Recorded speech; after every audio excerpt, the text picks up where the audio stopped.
What's up guys, Captain Horn 23 here, and today we will be looking at the major improvements that came to Microsoft Flight Simulator on October the 19th. This update was a huge update for the simulator and brought a lot of great features as well as fixed a lot of issues. In this video, I will be going over only the biggest changes and improvements to the simulator due to the fact that this was a massive update and there were so many changes. Starting with the stability section, we see that they have fixed the simulator crashing due to various issues.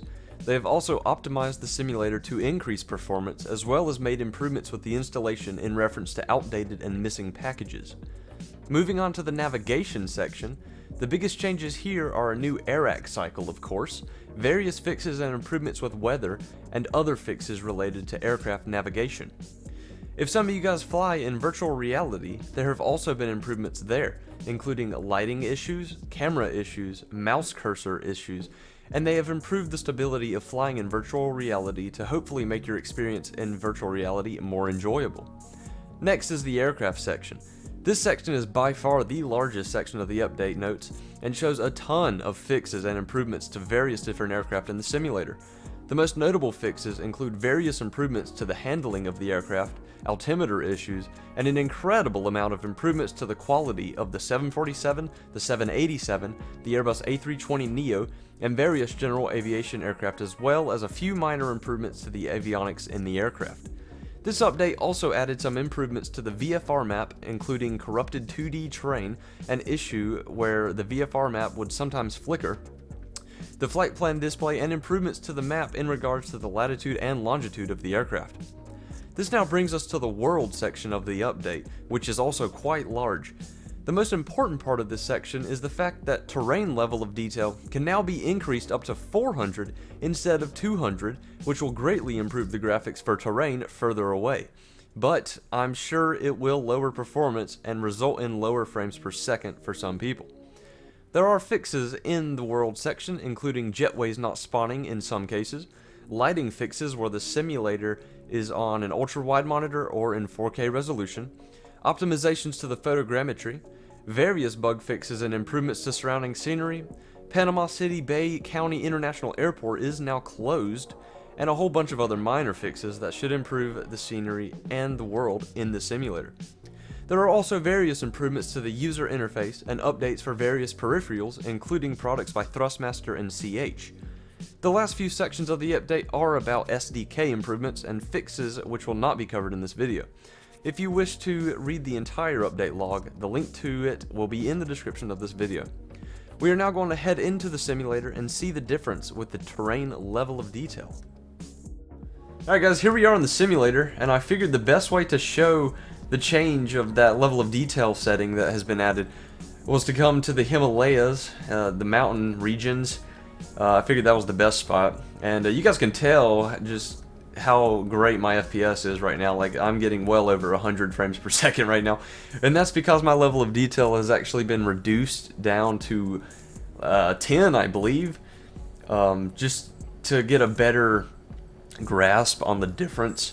So what I'm going to do is actually switch to the camera drone here, and so yeah, here's the Himalaya mountains, and now you guys can tell that they don't look the best. They're kind of blurry the further away they get. They become kind of blurry and just ugly, I guess you could say. But everything close is pretty, I guess you could say. The trees there, I mean, it still doesn't look great, but it's whatever. I can't complain. I'm getting like over 100 frames per second right now. But what we're going to do now is I'm going to show you guys the setting, and to get to it, you simply go to General Options right here. You're going to go to Graphics, which is the first one, and it's going to be right here. So right under Advanced Settings, it's 2 down, Terrain Level of Detail. See, I've got mine set on 10, and that's why everything looks so crappy. But if I crank this up, let's just say, let's go to 100 or so, and apply it, and then go back, resume. That you can kind of tell it did a little something. There's more trees down there definitely now, but the mountains far away still kind of look blurry. So let's go ahead and crank that up to the old maximum, which was actually 200. So right there, we're going to apply and save, back and resume. And so this is the default setting, and I really can't even believe that, because I thought the terrain looked great on 200, but you guys can see that that looks hideous way out there. But it looks decent close up, same way with 100. But I don't remember it looking that bad, and because 200 used to be the maximum setting, but now we can go, of course, go up to 400, and we're about to see what that looks like. So I'm gonna zoom in to there. So there's those mountains. You can see the blurriness and just low quality textures on the mountains. So let's go back in here and crank this baby up to 400. Now my frame rates are probably going to drop. Now let's go back, and so this is on 400, and I'm really not even seeing that much of a difference, honestly. There is a little bit, like there's a little more detail to the mountains there, but it definitely looks better, obviously, than like 10, but closer is definitely amazing. So here's what we're going to do. We're at 400 right now. I'm going to zoom back in here. I'm going to cut it back down to 10 just to see the difference even more. Alright, so now we're back on 10, and yeah, okay, you can obviously see that putting it on 400 definitely does make a world of difference. What we're going to do now is actually head out of the mountains, and we're going to go to somewhere flat like Charlotte, North Carolina, because why not? That seems to be my favorite airport. It is my home airport, so let's head over to Charlotte, as it is very flat there. And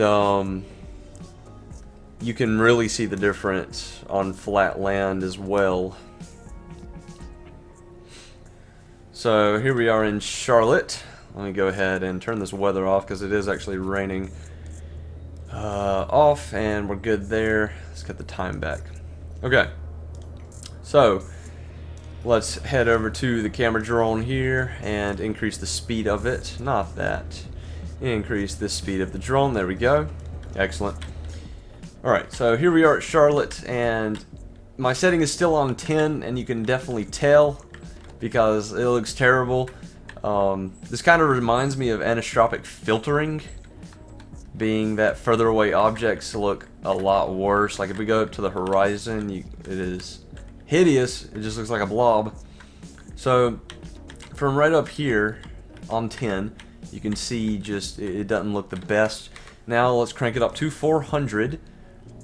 So here we go. There's 400, and there we go. And you can see it slowly loading in. You can see the difference, and my frame rates have kind of dropped. But now further out looks a whole lot better. It doesn't look like just a blob anymore. There's even trees way out there. So yeah, guys, my recommendation, and you can see my lag, my FPS is dropping quite sufficiently, and I've got a pretty bomb computer, so I don't know if I'd keep it on 400. Honestly, I don't really see a difference between 4 and 200, so I'm going to cut mine back down to 200 like that. And yeah, there really was not that much difference, and I'm getting much better FPS. So my recommendation is, if you have a lower end computer, I recommend putting your train level of detail on 100 or below. If you have a mid-end PC, you could probably run it at 200 like I'm doing right now, because I am getting like 70 frames per second right now or more. And if you have a high-end computer, of course, you might be able to crank it up to 400, but expect there to be some drops in your frames per second. So yeah, that's that setting, guys. Pretty cool. This was a very large and awesome update to the simulator. Jump into an Airbus and take a flight somewhere to take in the full effect of this update. I can't wait to see future updates to the simulator and see the full potential of this simulator. I believe that Asobo and Microsoft have made great strides in the simulator in the last year of its release, and I'm very optimistic for the future. Let me know in the comments what changes you guys would like to see, and what you would like to be added in the future to make this simulator even better than what it already is. That's going to do it for this video, guys. Be on the lookout for live streams of both X-Plane and Microsoft Flight Simulator in the future. And don't forget, the link to my Discord server and Patreon are in the description. I hope you guys have a wonderful day, and I will see you next time.